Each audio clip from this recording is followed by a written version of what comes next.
When we purchased our home in the densely populated Tampa Bay area, we knew we'd be moving into a homeowners association. That didn't bother us then. We made an informed decision that that was best for our lifestyle, and it doesn't bother me now that I'm a ham radio operator. The covenants and restrictions here don't really want me putting an antenna outside for ham radio operations. They're trying to protect property values. I respect that.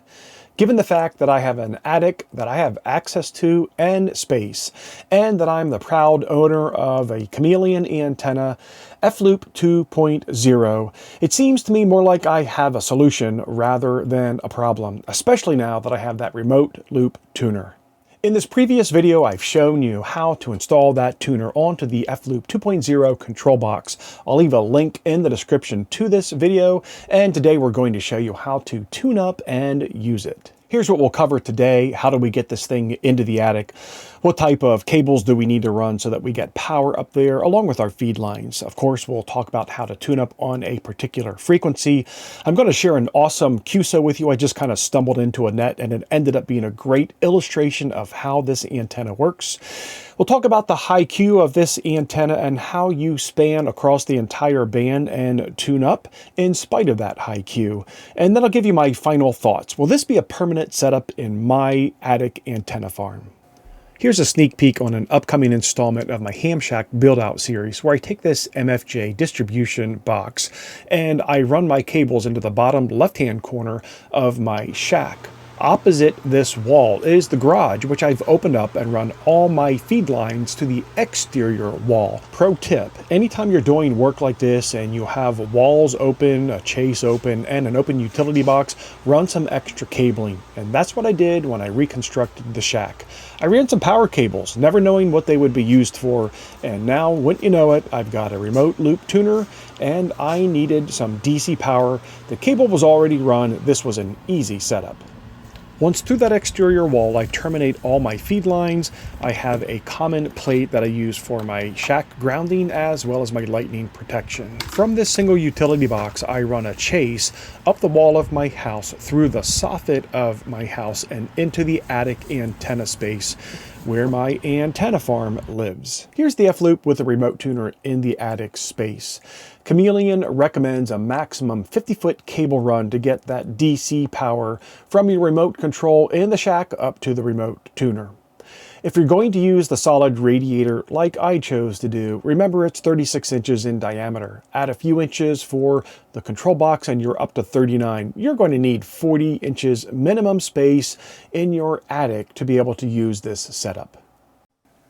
Tuning happens pretty fast here, so if you're not familiar with mag loops, you may need to watch this a few times. Turn on your remote tuner, give yourself some volume, and then keep your eyes on that waterfall. Use the tune up or tune down button. That goes in larger increments than the jog button. Listen for that noise or watch the waterfall light up with activity. Since mag loops have such high Q, you might not yet be resonant on frequency. So I decide to send 5 watts of a constant carrier and watch my SWR as I use the fine-tuning jog up and down buttons to get to that 1-to-1 SWR. Then I go back to single side band, 20 watts, get away from that net that I know was operating, and just demonstrate for you that I truly am at 1-to-1 SWR. KD4 BMG testing, KD4 BMG testing, no response required.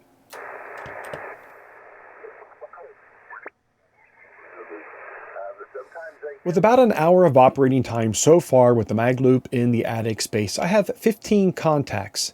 7 of those were on March 25th during a contest, and of course everything was 5-9. With the exception of Delta Kilo 1 Romeo Uniform on March 23rd at a 4-4, all other signal reports have been 5-5 to 5-9.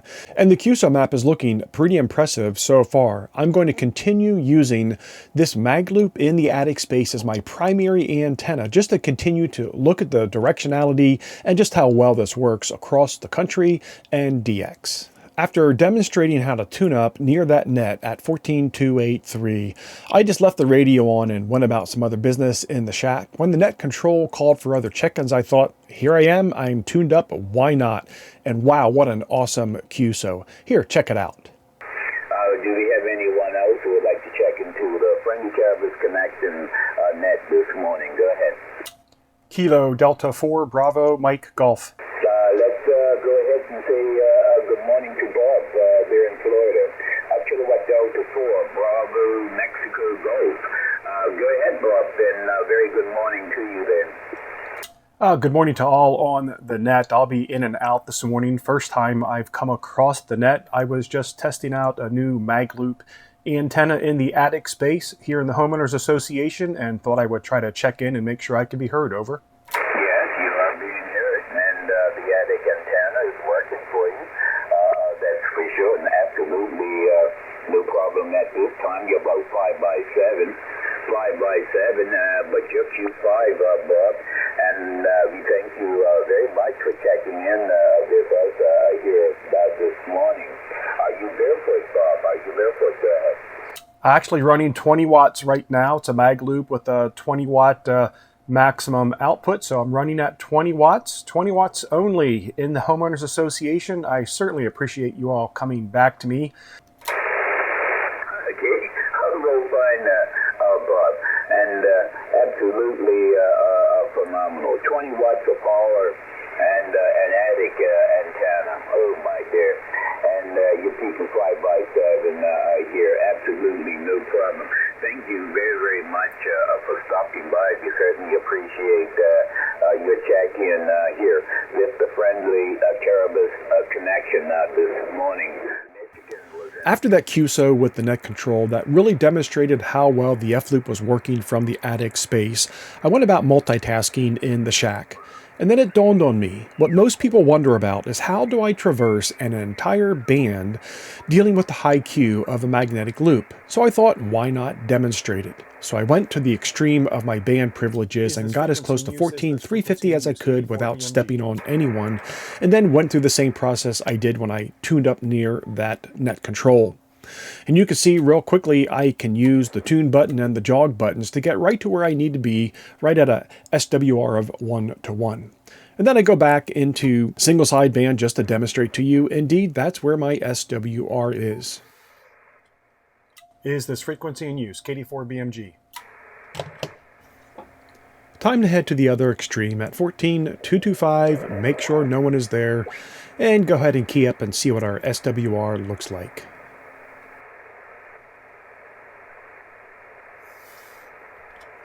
Is this frequency in use? KD4BMG.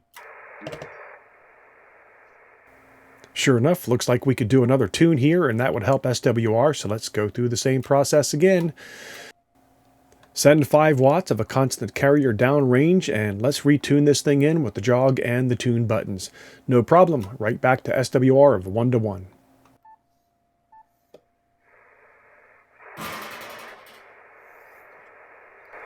Is this frequency in use? KD4BMG. KD4BMG testing, no response required. The high Q inherent in the design of every mag loop antenna was just put on display as I went to the polar extremes of the band. The remote loop tuner makes it easy to deal with. I go back up to 14,286 just one additional time to see what the difference is from 14,225 to 14,286 and do one final tune to demonstrate for you again how simple it is. No response required. Think of the tune buttons as a larger increment of a tune and the jog buttons of a tiny increment of a tune. And that's how you can tune up and down across the band to get yourself resonant where you need to be so you can operate with the maximum efficiency.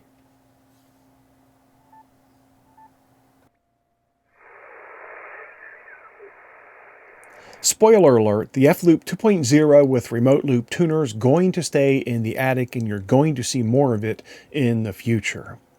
I'll be able to communicate both NVIS and DX with this loop antenna. I'm not so sure about directionality. There's supposed to be a null in a mag loop. I've oriented it east-west, so that's where I would expect the best communication.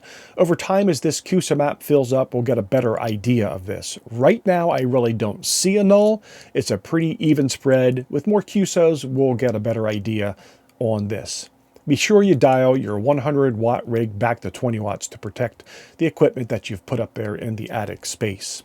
Make sure there's no metal there. The very front eave wall of my home is stucco over stick frame, which means at the top of that roof there is chicken wire. That could act somewhat like a Faraday cage. I know I don't have any aluminum or metal sheeting in my roof underneath the shingles, so I moved my mag loop away from that front wall, and I have pretty good radiation out, which is obvious from the QSOs that I've had so far. Make sure you don't have any significant amount of metal near your mag loop when you're trying to operate in the attic space. High Q is considered a challenge with mag loop antennas. You can see from the way that I was able to tune up and down the band, this is easily overcome with this remote tuner. Keep in mind, one of the great features of the F-Loop 2.0 is that it's portable. You can easily put this in a pack and take it wherever you need to operate, whether it's field day, emergency communications, or a POTA activation. So switching between 10 to 20 meters and 40 to 80 meters isn't a challenge at all. If you're going to put this in an attic space in a permanent or semi-permanent location, remember there's a switch on top of the box that you're going to have access to. For me, this mag loop sits at the very top of the stairs in my garage attic space. So while I operate primarily on 10 through 20 in the daytime, if I ever want to get on 40 and 80, all I need to do is flip down the stairs, walk up there, and in a matter of 30 seconds, I flip the switch and I can operate in 40 and 80. That's important to me in the summer months during hurricane season here in Florida, where I might want to be on the hurricane watch net at some time during the evening and during the day. All I need to do is very quickly flip the switch and I'm good to go. The installation of the motor unit on the control box was incredibly simple, and the remote control in the shack is incredibly intuitive. I was operating and making QSOs within minutes of connecting this, and you can see how easy it is for me to navigate an entire band. It just works. That's right, the Chameleon F-Loop 2.0 with remote loop tuner now has a permanent place in the attic antenna farm. More on this in the future. Talk to you soon, friend 73.